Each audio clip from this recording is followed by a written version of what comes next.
Hello, hello, hello, and welcome back to Alice Talks Football, and welcome back to an emergency live stream, because we need to talk about Manchester United, we need to talk about the club, we need to talk about everything going on. We're in 15th, that is an emergency, that is not being me being dramatic. 15th place, 12 fit senior pros. It's not a good time to be a Manchester United fan, and I've just had enough of everything at this club. I just want the Glazers gone. I just want them to go. I just want this club to be three. I just want this club to be back. I just want the season to be over. Because I do feel with Anthony's loan going well, Rashford's loan is probably going to go well, Malassi's loan going well, they can be sold, funds could be there for the summer. I just want to fast forward to the summer because this season is over, this season is done. We sort of assumed that a couple of weeks ago. I think Ahmad's injury was the nail in the coffin, and failing to beat Spurs for the third time this season, it's not the best time to be a United fan. The season is sort of done in my sense, in my eyes, and I think a lot of other people's sense that as well. But we're going to talk about the news. We're going to talk about everything because, I mean, I say Ineos have screwed Amorim. I don't really want to put the blame on Ineos. It all comes from the Glazers and how they've managed this club for 18 years, which is why we're in the financial state. But I think Amorim has somewhat been screwed this season. Romano confirmed Erisken exit. He's going to go. We're 15th place. We're going to have to talk about that game. We're going to have to talk about Amorim's comments more. And yeah, I'm absolutely freezing. There's no heating working where I am, so I'm freezing. So I've got like so many layers on as well. And we'll talk about Osimhen and the transfer news, but I think it's PR spin, to be honest, as well. If you look at the bench, you don't blame the manager, you blame the owners. How have we been allowed to get to this point while our billionaire owners plead poverty, says Natasha. And I have to say, the bench was a disaster. I think Ruben Amorim should have put Cheetah on a lot earlier than he did. And I think Ruben Amorim, considering that game was winnable the last 10 minutes and we were looking leggy, I think the last 10 minutes he could have thrown two youngsters on. I really think he could have. And I know the options are limited for him, but I think he should have thrown two youngsters on. We've seen what happened when Rashford's been thrown in the past. Even was it Makeda back in the day? You got thrown in and scored. The youngsters they come with that energy and that passion and that desire to make something happen. And I feel like we needed that in that game. I think, had Højlund come off for Obi Martin or 10 minutes earlier, or, we take Casemiro off and we put a Morehouse on, it could be a different game as well. But let's dive into it. This is what I tweeted, by the way, and I wanted to quickly read this out. Man United baffle me. Amorim was available in the summer, yet they spent 200 million on Ten Hag, who they didn't even rate, only to sack him late for Amorim. They didn't want to keep Ten Hag. Ten Hag was sacked, and then Thomas Tuchel at the last minute pulled out. At the last minute, Thomas Tuchel pulled out, and then we're like, okay, we'll stick with Ten Hag. When Amorim was there, and we looked at Amorim in the summer, we weren't convinced enough by Amorim, so we stuck with Ten Hag. We spent 200 million on Ten Hag to then sack him for someone that we could have got in the summer, which is completely embarrassing for Manchester United, that first bit. They then insisted to Amorim, you've got to come in mid-season or you won't get the job. Mid-season. So Amorim comes in mid-season, but they don't back him in January. So you've said to Amorim, he's got to come in mid-season. You could have just kept Ruud van Nistelrooy to the end of the season and then got Amorim in the summer. Yeah, but you insisted he came in mid-season to do F4 in January other than Dorga, who did look very good. And obviously, yeah, we can't do much in January because we spent 200 million. Ten Hag's been sacked, Amorim's been brought in, Ashworth's been sacked. The funds are tight. That's why we're doing all the cost cutting. And that's not necessarily Ineos' fault that the funds are as bad as they are right now because the Glazers have run so awful for 18 years, but the funds are tight. But if the funds are tight and the funds are tight and there's a lot of money to spend, why are you bringing in a manager that is the polar opposite to the players we have at the club and you're going to have to spend a lot of money? The reason Liverpool went with Slot instead of Ruben Amorim is because Slot was similar to Jurgen Klopp and they thought Slot could get the best out of the players that they had. So if you haven't got much money to spend, why are you bringing in a manager that's going to need 200 million across the next 3 summers, so 600 million spent to fix this squad? Now, this isn't me having to go at Ruben Amorim. I like Ruben Amorim. I think he can succeed. I think he's a special manager. But why didn't you think, maybe we'll get someone that plays a back four? Because now Dalot, who was a good player, is pretty useless. Mazraoui, what was the point in bringing him in then? I mean, I think he's been all right at wide centre-back, but you know what I mean. Maino's better in a midfield three. Agate's better in a midfield three.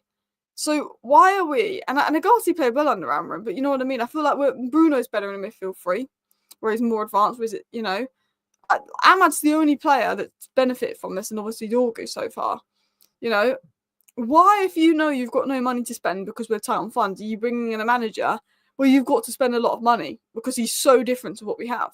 And again, I like Ruben Amorim. This isn't me having a go at Ruben Amorim or being negative about Ruben Amorim. This is just me questioning the decisions of those at the top of the club. Just to make that clear as well. I think Ruben Amorim can be a success at United, and I'm not saying the club were wrong to set Ten Hag and bring in Ruben Amorim, but I'm saying it feels like they haven't thought things through because he needs so many new signings. He plays such a different style of football to the football we played under Ten Hag, which some could say is a good thing because we need a massive squad overhaul and we should go for a complete opposite, even if it sets us back a bit further in the meantime. Some might say that. But it just feels like, for me, there's a lack of planning ahead. It's been chaos. The whole mess could have been avoided if you'd sat Ten Hag in the summer, brought Amorim in the summer originally, and sat Ten Hag, and the 200 million you spent in the summer at least would have been 200 million spent on players that can play Amorim's way and suit the profile of what Amorim wants. We probably could have got Mateus Cunha. The 200 million spent on Ten Hag, his sacking and Ashworth has left us in a financial mess. Now, Amorim, who plays a completely different system to the squad we have, is expected to fix it, but we don't have the money to help him out. And now we've only got 12 fit senior pros, one of them being Lindelof. Okay? Just 12 fit senior pros. And there's no money to spend. And Amorim's got to fix this mess when he plays a very different system to the players here. And we're broke, and it's not fair on Amorim, but it just sums up the chaos at the club. This summer is massive. Anthony's doing well on loan, great. Hopefully his price tag goes up. Rashford, I believe, is going to smash it at Villa, great. Hopefully his price tag goes up. Malacia hopefully does well. Hopefully his price tag goes up. We need Luke Shaw and Mason Mount to stay fit. That's what we're relying on. We are relying on Luke Shaw and Mason Mount staying fit between now and the end of the season. So that tells you everything you need to know, doesn't it? Because they're not going to stay fit. I just feel like there's been a lack of planning at this club, And I feel like, look, Ten Hag deserved to be sacked, and I'm not saying it was the wrong decision to sack Ten Hag, but what I'm saying is it's just a lack of organisation. Like, Ruben Amorim, we know, is a good coach, and yes, he's getting things wrong, and yes, he could be doing things better, but he's got 12 fit senior pros. He's not had the backing around him, and I just feel like the decision to sack Ten Hag and bring in Ruben Amorim wasn't thought through so well. Because if you liked Ruben Amorim that much, why didn't you bring him in the summer? Why are you now bringing Ruben Amorim in when you know he plays super different football to Ten Hag, but you've got no money to spend, but you know that this is a manager where you're going to need to spend money because he plays very different to the players we have. For me, it just feels like we've not thought it through. That's just the way I look at the situation. And you may disagree with me, and let me know if you do, and let me know your thoughts. But look, until fans stop looking for a quick, easy fix and unite against ownership, we're going to fail. I get what you mean. Look, at the end of the day, it's not a fix. It's not a quick, easy fix. And I'm sort of in the mind of don't get relegated and this summer's massive.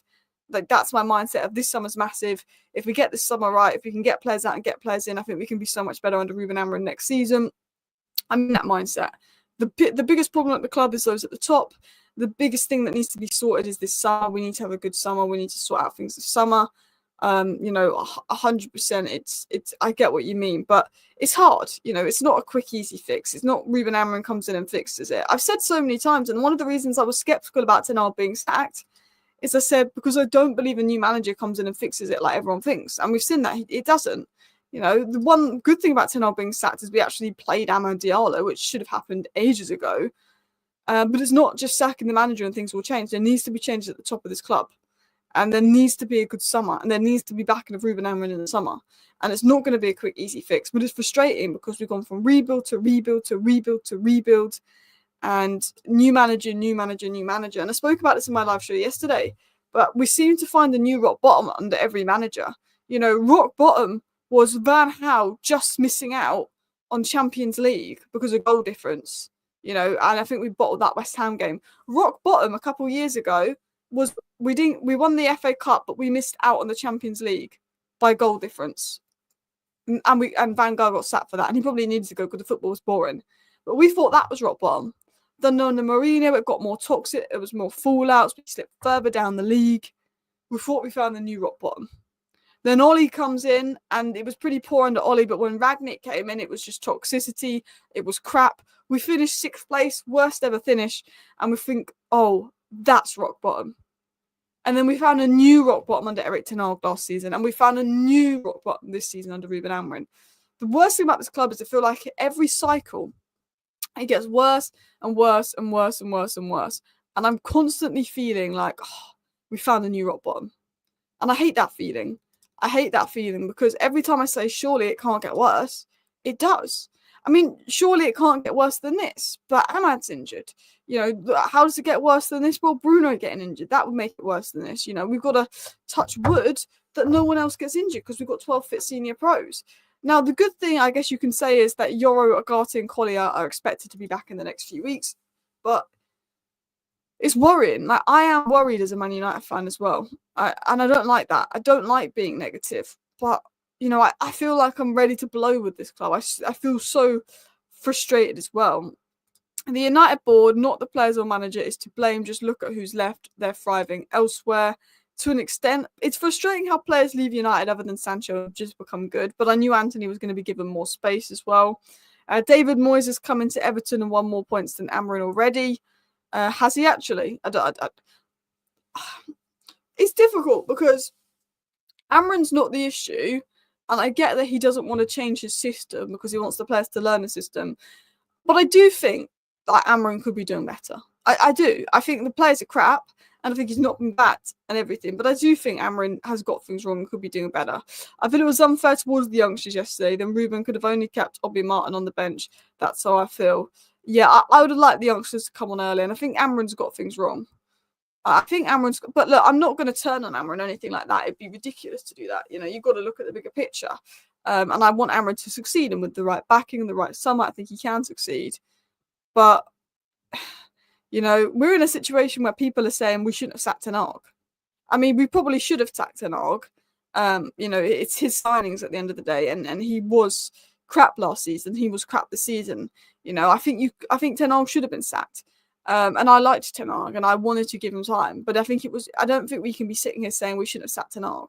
You know, I don't care how bad it gets under Ruben Amorim, but this Ollie re-envisionment, this ten Hag re-envisionment, it's because every manager we find a new rock bottom. So, you know,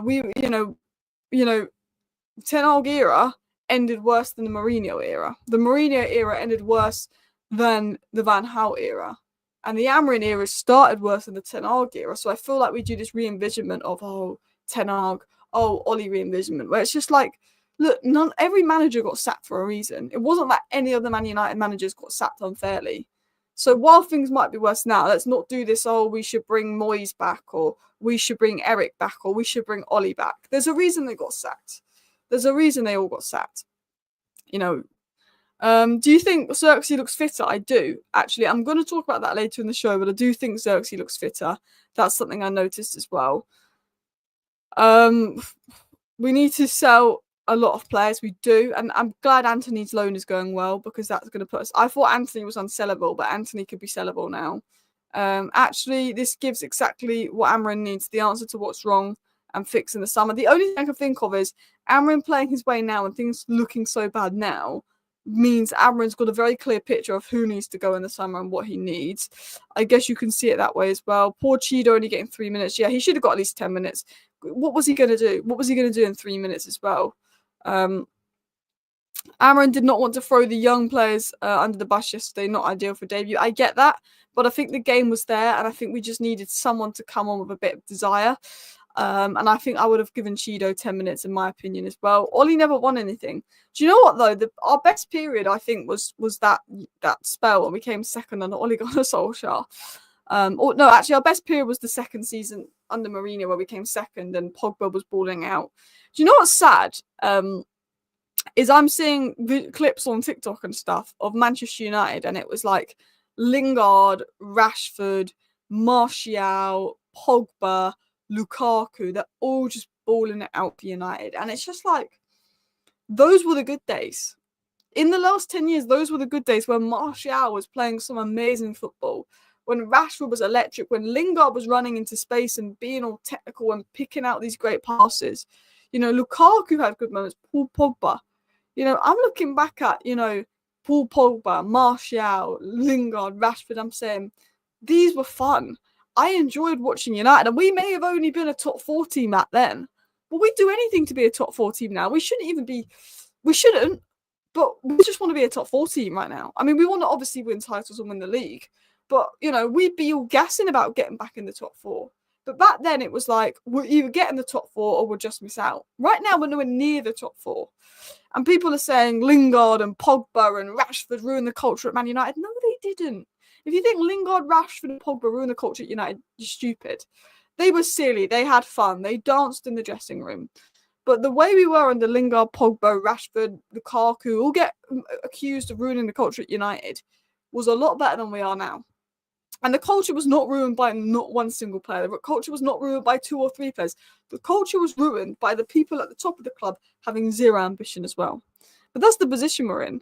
Relegation could be possible, so the maths is right. We're lucky that basically the promoted side's so crap. Ipswich is the only team that worries me. If Ipswich beat us in a couple of weeks, yeah, I will be panic mode. I think, look, 3 more wins in 13 games and you're safe. You've got that 40 points, but it is worrying. Rasmus producing nothing. I am worried about Rasmus because I backed him in his first season, but he's regressed. And when you regress, that's what's worrying. And look, I thought under Amorim he could progress, but he's completely regressed. I feel like if he sorted his touch out and his movement out, he could be a good player, but he's not sorting them out, and it's just regressing as well. Tenal played Force and Hannibal in games. I don't understand why Amorim won't play youth. I don't know if Sekou Kone's ready, but I look at that Casemiro performance and I do think, could Sekou Kone actually have had a worse game than Casemiro yesterday? Casemiro doesn't want to be there. He's just enjoying his 300k a week. Yeah, I'm getting tired of Ineos Glazer talk. To be honest, nothing will change. So better put effort and time on the garbage players, maybe to replace them. Look, those at the top of the club, that's the biggest problem. But I know what you mean. At the end of the day, we just need to get this summer right. We need to get recruitment right. We need to bring the right players in. We need to get the wrong players out. This summer's absolutely massive. And we say that every year. But this summer's massive, especially because of the financial situation. We need to get those outs. We need to get those out sorted. I'm just scrolling through the chat. Gaz says Everton will beat us. I'm worried playing Everton. Everton going to be hard. They've won... going to be hard. They have won the game since Moyes came. Yeah, Everton have been good since Moyes have come in. Everton worries me. Ipswich worries me. Man United in 2025 are worried about Ipswich and Everton. This is the rock bottom. This is the rock bottom. I really speculate about whether there's some deep, deliberate ploy to ruin the club. It's very difficult to understand what's been going on. Otherwise, the wrong decision is always taken. Do you know? I know what you mean. It's just club neglect. It's what, when you've been run awfully for 18 years, this is an effect of it. It all comes crashing down. You can't run a club awfully for 18 years and constantly paper over the cracks. It comes crumbling down as well. I don't think we're going to get relegated or anything like that. People bring back Sam Allardyce. So is Amorim screwed? Because I think he's been screwed this season. 12 fit senior pros. I think the fact that he was brought in mid-season... The squad, I think he's been screwed a bit, Amorim. Martinez and Ahmad's season is over. And by the way, Martinez, just before his injury, really picked up in form. But that's 2 technical players in a squad that lacks technicality. Mayno's out for a while too. Anthony and Rashford are gone, which I get for the long term could benefit us because they can do well on loan and we can sell them. But it's like we are sacrificing 2 attacking players and not replacing them in the hope of we can sell them more in the summer because we wrote off this season and we're focusing on next season already, which, is somewhat understandable. But it's like, we are 15th in the league. Do you not want to, just feel a bit more safer and secure? To sell 2 attackers and not replace them, to loan 2 attackers and not replace them is worrying. Sure amount, who knows what's going to happen with those? They would walk into the side if they could stay fit. Euro got a Collier now out. Should be back soon. But the squad is thin, it's exhausted, it lacks quality. Delo's been poor. He doesn't suit the system, and he's also exhausted. Bruno Fernandes is exhausted. Right now, Xerxes is the only technical player in the front line. And you look at Amorim, he's not been backed by Ineos. We still have a lot of problems, and we've got little money available. So you just think, why not keep with Ruvan Nistelrooy, who would just play a 4-2-3-1 and get the best out of this team for the rest of the season if you haven't got money to spend in January, and then maybe bring Amorim in the summer. I guess if you bring Amorim in now, you know what to do more ahead of the summer. I can look at it in that way. But it's worrying. It's absolutely worrying. Because Amorim needs a lot of investment, and there's not money there to invest. Maybe that's why we're getting rid of a load of players in January. Malacia, Shaw, Anthony are not replacing them because we're just thinking about how they can raise funds in the summer and we can invest in the summer. But that's us writing off the season. And if you were going to write off the season, why bring in a new manager to write off the season? You might as well have stuck with Ruben Nistelrooy. You brought Amorim in, and then after a couple of weeks of, oh, wait, it's not miraculously changed. Who would have guessed that? You wrote off the season. That's what it feels like. It feels like they thought sacking Ten Hag, everything was going to miraculously change. It didn't. So let's write off the season. And we've wrote off the season in February. I mean, it was gone. It was gone in November, to be honest. But maybe that was the hope we could be saved. Garnacho was poor yesterday. He was. I'm really peed off with Garnacho's miss. Like, I'm not going to go too hard in Garnacho because at least he's showing some intent to get in the right areas and drive forward and make things happen. But he should have scored. That chance that he whacked over in the first half, honestly, you do not understand how much that's been on my mind a bit. I just think you have to score that. I know Xerxes had a header, I know Delo had a chance, but Garnacho's chance in particular, he's got to score that. That was an awful miss. That really peed me off as well. I don't care about selling young players. People say keep the youngsters. Why? If they don't perform, they should leave. This is why our club is how it is. I know what you mean, but I think a lot of the reason the youngsters aren't performing is because they're thrown into a poor environment, and we've also got to realise we have to have some patience with them, and we need a blend of experience. And it's like the youngsters could leave us and go thrive elsewhere, and then we'll be saying, oh, we shouldn't have sold them. It's like a win-lose situation as well. Yeah. Onana could have done better for the Maddison goal, I agree. The Garnacho miss was just awful. Didn't even test Vicario. Højlund's touch was frustrating, it was. Xerxes was cooking, Xerxes was really good. Xerxes and Dorgu were really good yesterday. Let's talk, though. Amorim only has 3 fit attackers, and between them, they now have scored just 3 Premier League goals under him in a combined 40 games. That's 2 from Xerxes, 1 from Højlund, and 0 from Garnacho under Amorim in the Premier League. The quality of this United squad left for Amorim is shocking. We had chances to win the game, but we didn't take them, and we can't blame Amorim for that. It's a shambles that we let Anthony and Rashford go without replacing them, and Ahmad's injury only makes the situation more dire. With all these injuries piling up, while Amorim has made some mistakes, and the real frustration should be directed at the people at the top who left him in this situation. Amorim got things wrong today, but it's not his fault we only have 12 fit senior pros. The front 3 in 40 games combined had 3 goals combined. They're not good enough. And Amorim can maybe get the better out of them. We hoped, but they're not good enough. And you've let Rashford go, and you've let Anthony go, and Anthony's already equalled the tally of the front 3 under Amorim in his Real Betis loan. It's embarrassing. Amorim's got things wrong, but this is the state of the attack we left Amorim with. Xerxes, Højlund, and Garnacho until the end of the season, because Ahmad's season's over. It's worrying. It's absolutely worrying. Salah got 4 times more in December. Yeah, it's really worrying. It took Marmoush 30 minutes to beat Højlund's goal tally for the season. It really, is worrying.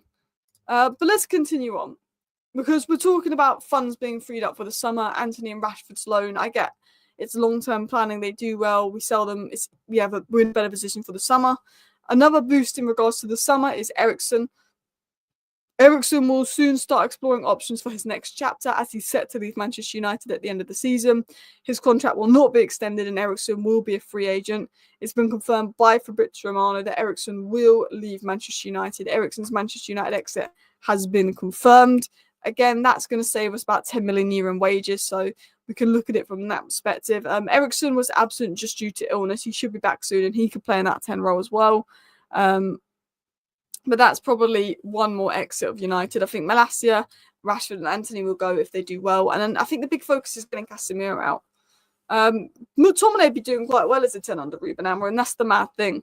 The mad thing is Jadon Sancho and McTominay are more suited to Ruben Amorim ball than they were to Ten Hag ball, and they're the 2 that went. And again, that's another example of should we have just brought Amorim in the summer, and the squad planning could be very different. We really need a good summer, we do. But Eriksen's gone, Lindelof's gone, Evans is gone, cool. Anthony, Rashford, and Malacia should go. Okay, assuming their loans go well. So the big focus is we have to get Casemiro out this summer. 18 million a year in wages for him to put in that performance versus Spurs. We have to get Casemiro out in the summer. Casemiro is one that has to go. And then you can look at Shaw and you can look at Mason Mount and think, will anyone buy them as well? But yeah, getting Casemiro out is a big priority. But Erisken is gone. Erisken, probably the most utilised player at United, except under Rude. I think Eriksen's a good player, and I think if he had the legs, he'd be a great player. But he hasn't got the legs for Amorim ball, but he's got that little bit of control and technicality we needed as well. Um, Someone said middle of Feb and you're below Everton. I know. I showed it in my live stream the other day. I was saying Everton quality wise are one of the worst teams in the Premier League. You know, Dyche would be lucky to keep them up, and I was joking at Everton how crap they were. They were above us, and I was saying Dyche would be lucky to keep them up. I mean, that is embarrassing. You know, I was saying, Calvert-Lewin, Calvert-Lewin's crap, but he still plays for teams above us. Anyway, let's talk about Ruben Amorim's comments and what Ruben Amorim said in regards to United versus Tottenham. In the end, they score, we didn't. That was the big difference in the game. We had a lot of chances, but in the end, they scored one, we didn't. And Ruben Amorim's right. That game was a 1-1.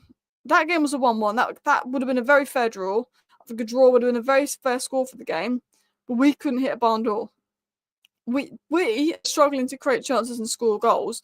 Tottenham are gifting us chances, space, opportunities, and we can't score. Garnacho misses a sitter. Bruno would have about 15 more assists this season if we could finish.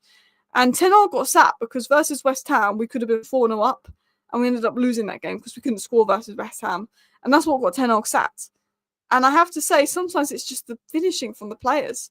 The finishing from the players, the low missing opportunities, Garnacho missing opportunities again, which is letting Amorim down. Because Amorim did enough to get a point out of that game. It wasn't like an awful performance, it just wasn't a good performance. Tottenham were very much control of the first half, and we were crap. In the second half, we came out better. The game was winnable, it was end-to-end. But we didn't have that quality, we didn't convert.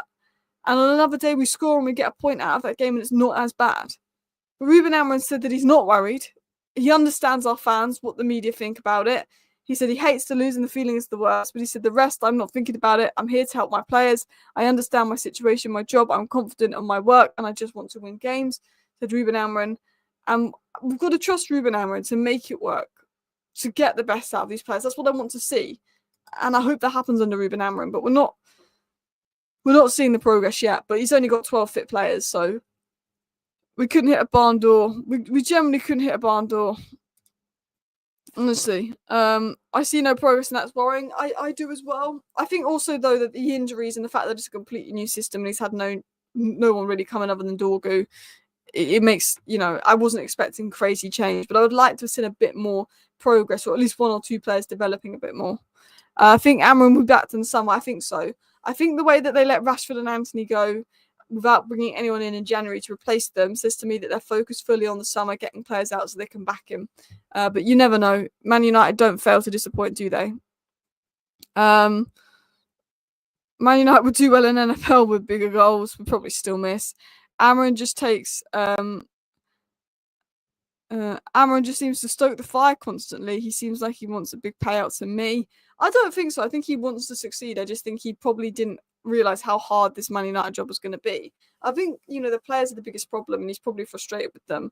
Well, actually, the players aren't the biggest problem. The people at the top of the club are the biggest problem, but the players are a bigger problem than the manager for me. And I think Amorim's realised, what you have to work with when you come to United, and realise how hard the job it is. I don't think he wants to be sad. I think he wants to make it work. I think he's a winner. I think he wants to be the first Man United manager to have that success. But I think Amorim's sitting there thinking, damn, this job was 10 times harder than I first thought. I think Amorim's sitting there thinking, damn. In regards to transfer news, it was said that United and PSG have shown official interest in Victor Osimhen this summer, and both have made a verbal offer to him on a contract and salary. Both teams have committed to paying his release clause, and that Amorim wants Osimhen, so could be one to watch, but not the most reliable source of information. And also sad news that Dan Gore, who had quite a good opening game for Rotherham on loan, has picked up an injury. So that's another injury for Dan Gore. But I tell you what, he'd probably get him our starting 11 if he was fit. Had Dan Gore been on the bench, I reckon he probably gets on, but he's had awful injury issues. Dan Gore's caught whatever Mason Mount's got. You know, Dan Gore's becoming a Mason Mount, which is a shame because he was a talented player. Yeah, Xerxes incredible. Yes, I said this about Xerxes. You put Xerxes in a good team with good players and good runners around him and technical players, and there's a very good player in Xerxes. There's a reason why Juventus want him. There's a reason why top clubs are still looking at Joshua Xerxes. Joshua Xerxes, if he left Manchester United, will be a good player. You know, Sancho left United, hasn't been impressive at Chelsea, but it's not the right system for him. I always thought that. Joshua Xerxes, that player that you just know that if he goes to Juventus next season, he's going to thrive because you know. The thing is, Xerxes is a good player, but he struggled with the physicality at the start of the season. And Ruben Amorim even said himself that Joshua Xerxes is a 10, not a 9. He struggled with physicality, but he's looked fitter, he's looked thinner, which I actually agree with. Joshua Xerxes really got better this second half of the season. You know, he's not perfect, but I also just think, you know, look what he's playing with. If you had technical players around Joshua Xerxes, players that play at an intensity of running around him, naturally Xerxes is a good footballer, and we saw that, and he's massively improving game by game. So I was happy with Xerxes' performance. I was also happy with Dorgu's performance as well. He's been growing in confidence. He could be classed in the right system as well. That's the thing. He's not a natural goal scorer, but he could be classed in the right system. You know, I think, you know, he's not got the physicality bit he struggled with, but he's improving there. But the way I look at Manchester United is, I look at Matheus Cunha and what he did for Wolves yesterday versus Liverpool, and I look at Garnacho missing that sitter versus Tottenham, and I say Man United need to go out there, and Man United need to go and pay Cunha's release clause. The first thing, if I'm Man United, the first thing I do in the summer is pay Cunha's release clause because I think he can play as a striker, he can play as a 10, he will probably be the left 10. For me, you've got Dorgu in, go and pay Cunha's release clause, then go and get that right wing back in, then try and get another centre back that can defend wide channels, then get that striker in, then also get a midfielder that's good on the ball. I mean, that's not in particular order, but I do think Matheus Cunha now is my priority. Then you need a wing back, a striker, a centre back that's good on the ball, and a midfielder that can progress the ball. We need those 5 signings, and I think we'd be different. But Cunha would be unbelievable. Cunha plays as a left 10 in a narrower system as well. That's his best role. Not left wing, not centre forward, left 10. He's made for that role. If you can't get Cunha, I'd look at Morgan Rogers or Malik Tillman, but Cunha for me, just proving it in the Premier League. We should have gone for Cunha. If we could get Cunha, that would be unbelievable. I like Gyökeres, I like Delap as well, but Cunha is that priority for me. Listen, people, I wanted to just do a little bit of an emergency live stream, just talking about Manchester United, the mess we're in, my thoughts on this club, and everything. You know, it's hard not to be too negative as well. Apparently, Casemiro wants to stay at Manchester United next year and fulfill his contract. Well, that's because he's on 350k a week. We'll talk. I'm just reading the news. Yeah, apparently Casemiro has made it clear that he wants to stay at United next season and fulfill his contract, which is I don't know. It's not come out from a reliable source, but that's just says everything you need to know. PSG are reportedly willing to pay over 60 million for Greenwood, and United obviously get 50% sell-on clause, so that could be 15 million more in pure profit, 15 to 30 million more in pure profit. There's a couple other stories going about. It's hard not to be too negative at the moment, but yeah, I just wanted to talk about United, have a show, and actually just talk about the Tottenham game with you guys in the chat. My United dream, I can see us winning a few games. We've got some easy games coming up, which means we'll make them difficult, but hopefully you're right. Sorry, Alice, that defeat really hit me. For 6, it's a massive job to sort. It is.